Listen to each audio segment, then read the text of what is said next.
Bienvenidos a La Esencia aquí en Mega TV. Hoy vamos a hablar de esto de la gratuidad en la educación paraguaya. Una educación obligatoria y gratuita como la establece la Constitución Nacional. Pero ¿qué es realmente lo que establece la Constitución y cómo va eso con la realidad?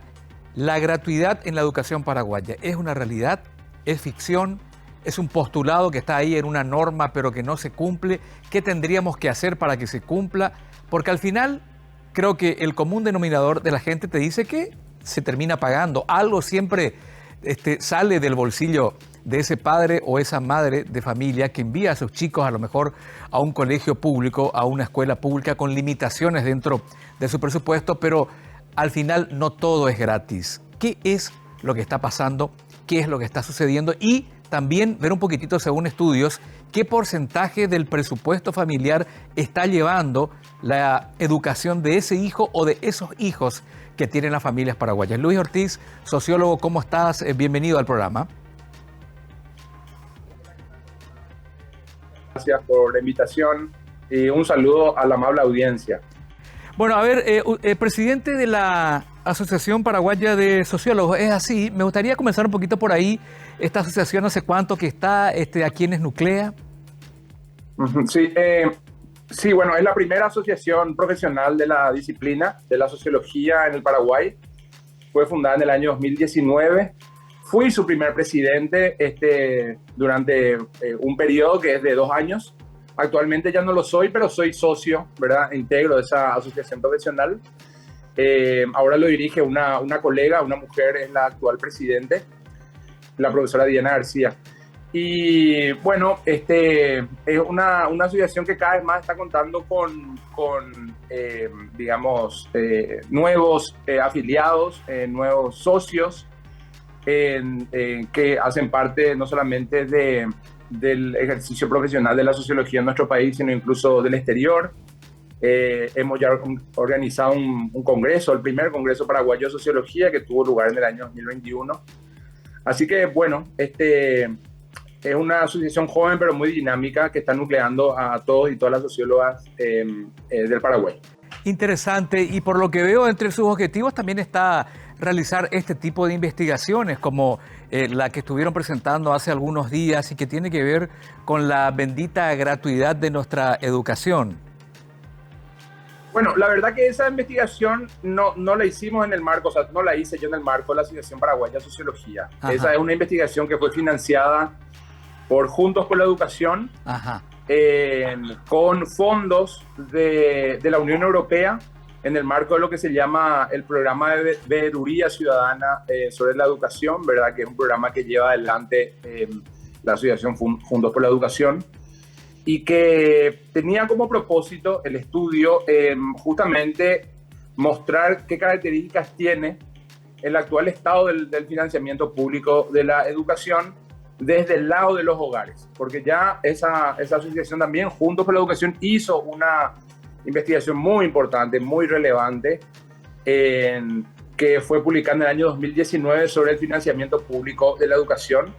Es un material de referencia que ustedes lo pueden, o con el cual pueden dar en la página del Observatorio Educativo Ciudadano, ¿verdad? Que es una iniciativa promovida por Juntos por la Educación, pero que integran diferentes organizaciones, centros de investigación y así sucesivamente, en donde está justamente ese material. En este caso, esta investigación, repito, la hice entre el año 2021 y 2022, era el último trimestre del 2021, el primero del 2022, y en primer lugar, lo que hallamos, ¿verdad? Entre sus hallazgos principales está el hecho que efectivamente la educación pública no es gratuita. Es decir, que este principio consagrado en la Constitución Nacional, en su artículo 76, que establece que la educación es universal, obligatoria y gratuita, no se cumple. Y además, al no cumplirse la gratuidad, por lo tanto, se hace difícil sostener el principio de obligatoriedad, ¿verdad? Porque es costoso ir a la escuela, escolarizar a los niños en la escuela. En segundo lugar, un hallazgo importante fue que para las familias, sobre todo que escolarizan a su hijo ahí, porque las familias que escolarizan a su hijo en las escuelas públicas no son las familias de clases altas ni de clases medias. Son las familias de las fracciones bajas, en todo caso, una cierta parte de las clases medias, que son las fracciones bajas, y después de las clases o sectores sociales desfavorecidos. Y a estas familias tienen que erogar, es decir, tienen que aportar mensualmente una proporción muy elevada de sus ingresos económicos en conceptos de gastos, ¿verdad? O en conceptos de educación, ¿verdad? Es decir, destinado a educación en estos hogares. Y le puede representar incluso, en algunos casos, entre el 40 e incluso el 50% del total de sus ingresos. Ellos no, recuerden también que las familias en situación de pobreza, todo lo que ingresan ellos gastan, es decir, esas familias no ahorran. Entonces, si estamos hablando que un 40 o 50% del total de sus ingresos se destina a educación, es una erogación económica muy elevada. Y uno podría decir, bueno, tiene sentido de todo modo invertir en educación, por supuesto, es decir, no es un problema en sí mismo el erogar, ¿verdad? Es decir, gastar en educación, invertir.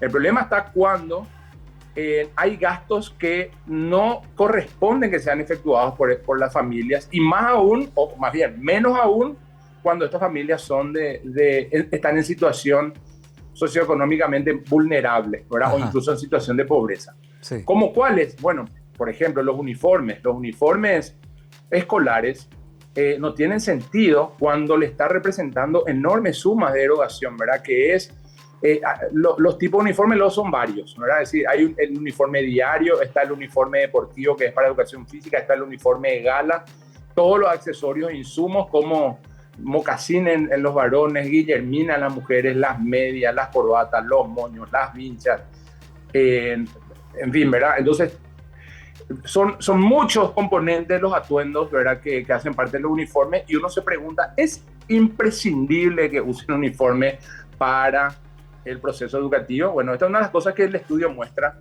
que para los padres en algunos casos cuentan que hacen sacrificios enormes para poder cumplir con este requisito institucional de adquirir los uniformes para sus hijos, pero, y esto es un tercer hallazgo, cuando nosotros después vemos cuáles son las trayectorias de muchos de ellos, de los niños, ¿verdad? De estas familias, finalmente de todos modos terminan en muchos casos tempranamente, en la edad de la adolescencia, ya entrando al mercado de trabajo, compartiendo la actividad de estudio, ¿verdad? De escuela y trabajo.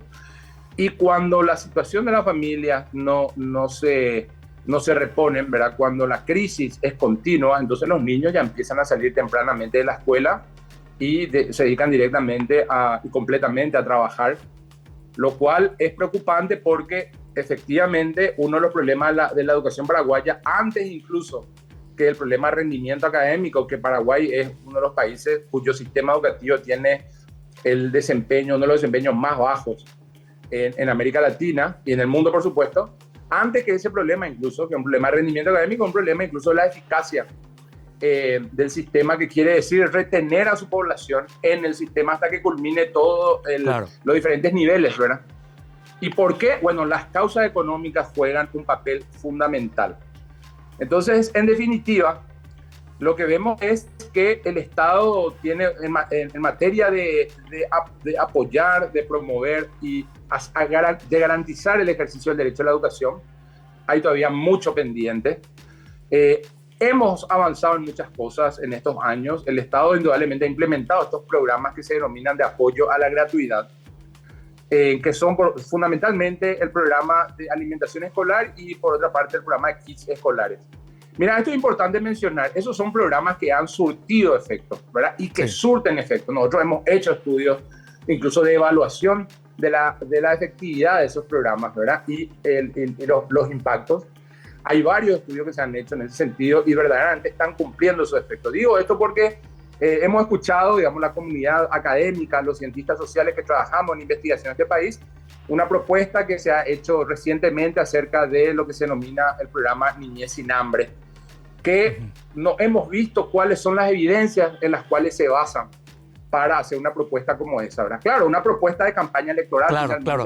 pero es preocupante que se hagan propuestas de este tipo sin evidencias y desconociendo los estudios que han hecho investigadores e investigadoras paraguayos al respecto, mostrando que esos programas sí son eficaces y sí generan efectos. Claro, de otro orden es el problema de la administración de esos recursos, de si las empresas que proveen, digamos, están con algunos problemas o incurren en algún tipo de faltas. Bueno, ese es un tema, digamos, que por supuesto tiene que revisarse, pero no puede, pues, un programa que está funcionando, que logra retener a la población, no puede modificarse y cambiarse, ¿verdad?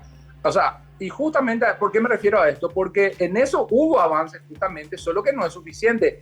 Tiene que financiarse más esos programas de apoyo y, por supuesto, sin perjuicio de que esos programas continúen, se pueden fundar los otros, entre el programa Niñez Sin Hambre, que yo vi más o menos así, el anuncio que hicieron y qué sé yo, puede ser interesante, u otros programas que quieran implementar, pero sin desvestir al primer santo. Es decir, lo que acá están planteando es desvestir a un santo para vestir a otro, ¿verdad? Luis, entonces, hay que hacer mucho más. Sí. Esto quiero decir, hay que hacer mucho más. El Estado tiene todavía deuda, tiene que financiar más, destinar más fondos. Y bueno, ahí la gran pregunta es, ¿cuáles son las fuentes de financiamiento para asegurar verdaderamente la gratuidad de la educación pública? Claro, vos sabés, Luis, que es a veces muy difícil nomás llegar a este tipo de debates tan importantes en épocas electorales porque surgen argumentos meramente proselitistas y electivas y entramos en un populismo que si analizamos correctamente, bueno, llegaríamos a la conclusión de que son proyectos que en realidad a largo plazo no servirían. Pero justamente hablando de no tener que desvestir algo para vestir otra cosa, lo que decía el ministro de Educación, que aquí lo que falta es más impuestos para mejorar la educación. ¿Pensás que ese sería el camino? Aprovechando que estás tocando el tema de algunos anuncios en plena campaña proselitista, esto de aumentar impuestos, ¿es el camino, sería el camino para mejorar esto o tampoco iría por ahí? Bueno, lo que pasa es que convengamos que también ese es un anuncio que hace una personalidad pública, indudablemente, también en un contexto electoral, ¿verdad? Exacto. Yo no estoy diciendo con esto que él lo hizo para promover tal o cual cosa, pero curiosamente lo hace ahora recién en este contexto. Nunca escuché previamente él ni otro ministro que planteen semejante cosa, ¿verdad? Mira, es muy importante de todos modos separar o distinguir un par de cosas. La primera es de que el sistema impositivo paraguayo es un sistema impositivo que adolece de serios problemas en su diseño institucional mismo, es decir, y sobre todo en la manera en que se obtienen los recursos genuinos del Tesoro por la vía de la recaudación fiscal. Es un problema objetivo. Paraguay, por la política del diezmo, como dice el sociólogo José Carlos Rodríguez, por esta política del diezmo lo que hace es a todo el mundo le cobra igual, y en realidad hay grupos, personas, ¿verdad?, que teniendo ingresos, pero significativamente superiores a los, digamos, sectores de la población más pobres, al contribuir con la misma proporción, convengamos que el sistema es un sistema injusto, porque personas que ganan enormemente tienen que contribuir en la misma proporción de sus ingresos que es lo que contribuyen personas que están en situación de pobreza y que, como vemos en este estudio al que me referí, del cual soy el autor, tienen encima que destinar enormes erogaciones porque no existen planes o el financiamiento no es suficiente para que justamente ellos puedan desprenderse de este tipo de gastos para asegurar la escolarización de sus hijos, porque lo que finalmente busca la familia es que sus hijos lo posible puedan culminar sus trayectos educativos. No es cierto de que las familias no les preocupa la educación y que en una determinada etapa ya les deja a sus hijos como bola sin manija. Eso no es cierto. Ellos tienen el interés de que sus hijos culminen y cada vez más se dan cuenta que la educación es fundamental para disputar mínimas oportunidades en la vida. Pero cuando verdaderamente están agobiados por esos estipendios, por esas erogaciones, ¿verdad? Y tienen que asegurar lo más básico, que es la reproducción de los hogares, la sobrevivencia, la alimentación, el alojamiento, la vestimenta, y ya no le da para más, por supuesto que arriesgan la educación. Entonces, de que se requieren más recursos públicos, eso es un dato objetivo. De que eso implique en este momento decir que hay que recaudar más impuestos, no quiero, digamos, arriesgarme a dar la razón o no dar la razón a nadie, ni al ministro ni a nadie, ¿verdad? Porque indudablemente ese es un tema que tiene que ser debatido en su momento con calma, con mesura, pero de que se requieren recursos del Tesoro genuinos. Financiar la educación tiene que financiarse con recursos genuinos del Tesoro, como hacen los países serios. No financian su sistema educativo con préstamos, con crédito o con donaciones. Lo financian porque todo el mundo se llena la boca. La educación es lo más importante, que NAMBRE, que la educación es el principal vector del desarrollo. Pero después resulta ser que no financiamos la educación con recursos genuinos del Tesoro. Entonces, por lo tanto, tiene que aumentarse el financiamiento público de la educación, sí. De que tiene que mejorarse el gasto, la calidad del gasto, sí. Pero de que se tenga que recaudar más, y probablemente sí también, ¿verdad? Claro. Pero repito, no en la misma proporción a todo el mundo, sino modificando la estructura fiscal misma. Es decir, volviéndola de una modalidad regresiva que tiene actualmente a una modalidad progresiva. Ahora bien, siendo rigurosos con lo que dice nuestra Constitución Nacional, la gratuidad de la educación, o sea, obligatoria y gratuita, esa gratuidad tenemos que entender como lo que se requiere invertir para el funcionamiento de una institución, entiéndase salarios de personal administrativo, educativo, todo lo que rige para el funcionamiento de una escuela, por ejemplo, o tendría que ir incluso más allá, incluso de los kits escolares, es decir, ocuparse del uniforme y hasta del transporte de los chicos que van a ir a la escuela. ¿Ese es un ideal de gratuidad o la gratuidad tiene un límite también, Luis? Buena pregunta, muy buena tu pregunta y te agradezco. Mira, el tema es el siguiente: la Constitución, que es justamente una carta, una declaración de principios, ¿verdad? Pero que por supuesto rige luego normativamente todo el ordenamiento jurídico. Lo que establece es de que si la gratuidad es el requisito o la condición sine qua non para hacer posible la obligatoriedad, simplemente lo que dice, bueno, desde el momento de que no se cumple la gratuidad, bueno, ya entra en riesgo la obligatoriedad. Esa es, digamos, la modalidad. O sea, entonces, cuanto más una sociedad descuida la gratuidad de la educación, y acá estamos refiriéndonos exclusiva o más bien preponderantemente a aquellos que demandan el ejercicio de ese derecho. Es decir, aquellos que tienen que escolarizarse. Familias, niños, población de edad escolar en particular, que tiene que escolarizarse, es la que demanda el ejercicio de ese derecho, la que demanda acceder a la educación. Y es para ella la que se destina al principio o para la que se concibe el principio de obligatoriedad y de gratuidad. Entonces, repito, si es que el principio de gratuidad no se asegura, no puede entonces, por lo tanto, después decir de todos modos, se tiene que cumplir y exigir el principio de obligatoriedad. Y es tan sencilla la razón porque nos encontramos, a partir de este estudio, lo que hemos mostrado con evidencias es de que las familias no es que presentan una queja, no es que ellas son contrarias a erogar, no. Sí. Ellas asumen de que ir a la escuela requiere pagar. Pero ahí entramos entonces en una cuestión. En otros países, ¿cómo se hace? En otros países, las familias no tocan un centavo de su bolsillo, como Uruguay, por ejemplo, donde la educación es pública y gratuita, no tocan un centavo para erogar, ¿verdad? Como aporte económico, sin cuyo gasto sus hijos entrarían en riesgo en desertar o ser excluidos del sistema. No hay una sola ventanilla donde tienen que ir a hacer el pago de alguna cosa en la escuela para que ellos puedan ejercer ese derecho. Eso es gratuidad. ¿Por qué yo tengo que ejercer un derecho sobre la base de una contraprestación, como una contraprestación que es pagada?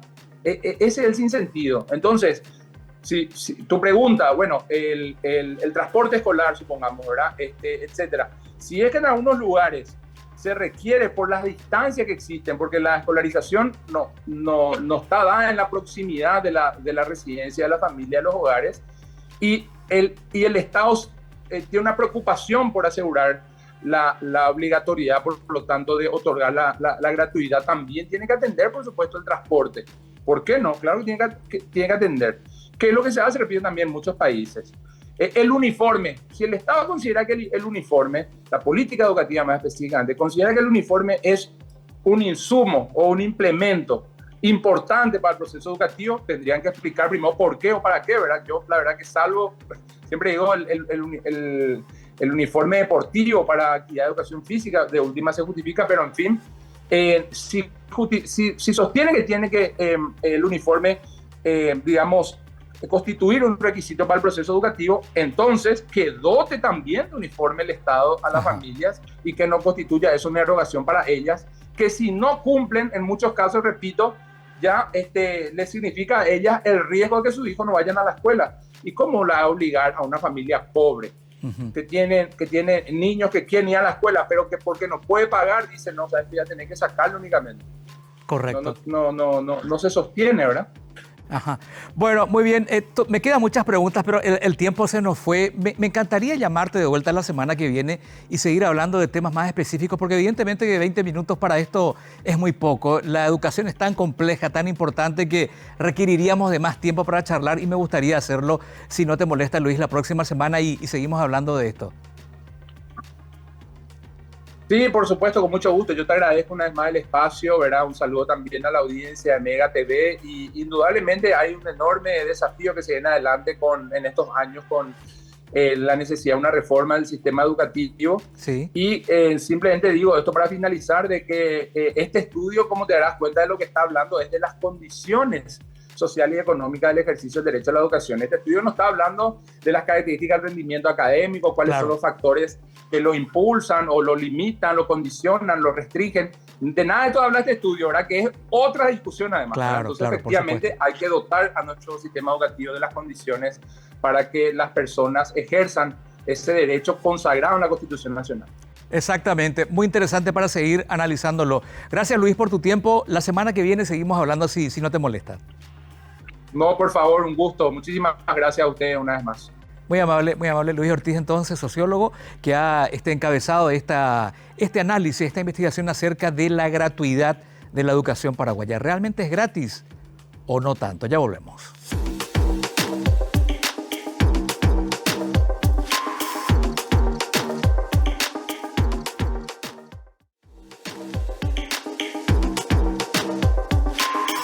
Bueno, tratándose de temas como salud, como educación, como seguridad, el tiempo nunca va a alcanzar. A medida que charlamos con gente entendida en la materia, se nos van ocurriendo más puntos para debatir, más preguntas que hacer. Es algo de nunca terminar, pero muy interesante los conceptos que Luis Ortiz, sociólogo, nos decía, el que encabezó esta investigación, el tema de que las familias paraguayas, el papá, la mamá, los que solventan la ida a una escuela pública del chico, no es que no quiera gastar en la educación de su hijo, es que no le alcanza luego. Entonces, ¿cómo hacer? Y ahí resulta en algo realmente muy perjudicial para nuestra sociedad y para las pretensiones de un país que tiene que seguir creciendo, y es lo que se llama la deserción escolar. Los chicos dejan de ir a la escuela no porque no quieren, no porque los papás ya no ven importante su instrucción o su formación, sino porque directamente el presupuesto no da. Parte de esa investigación decía que hay familias que gastan más del 50%, es decir, más de la mitad de lo que ganan en la educación pública de sus chicos. Y ojo, subrayo lo de educación pública, que según la Constitución Nacional, además de ser obligatoria, tiene que ser gratuita. Y nos decía también Luis, cómo exigir, cómo convertir, cómo sostener la obligatoriedad de una educación cuyo precio no se puede pagar, cuyo precio es inalcanzable para las familias de clase media y baja en este país. Una realidad que tenemos que seguir analizando sin lugar a dudas. Hasta la próxima en La Esencia.